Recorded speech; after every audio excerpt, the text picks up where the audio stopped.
À cette époque lointaine où dansaient encore les bougies, nous sommes au 19e siècle, en plein air victorienne, ce temps d'élégance stricte et de charme puritain. C'est à Londres ce soir que se place notre histoire, dans les ruelles brumeuses et les avenues sinueuses où deux âmes interdites se rencontrent, se découvrent et s'aiment. Tout commence une nuit.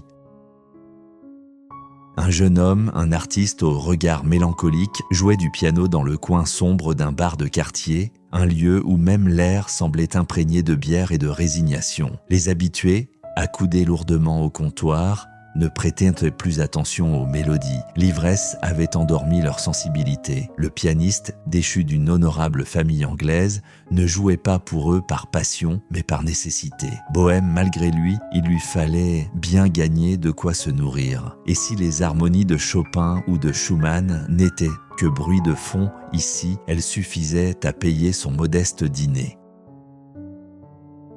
La soirée s'acheva dans l'indifférence générale. Le patron, un homme bourru mais pas sans perspicacité, observait le jeune homme et son talent gâché sur ce public insensible. « Vous méritez mieux que ça », grogna-t-il en tendant une adresse griffonnée à la hâte. « Un lord cherche un professeur de piano pour sa fille. Essayez, vous êtes trop doué pour rester ici. » L'idée de jouer les précepteurs pour une enfant gâtée, riche et capricieuse, n'enchantait guère le pianiste. Mais l'idée de poursuivre ce métier ingrat encore longtemps ne l'enchantait pas davantage. Après un moment de réflexion, il se résolut à accepter. La promesse d'un salaire décent, fût-il au prix de son orgueil, valait la peine.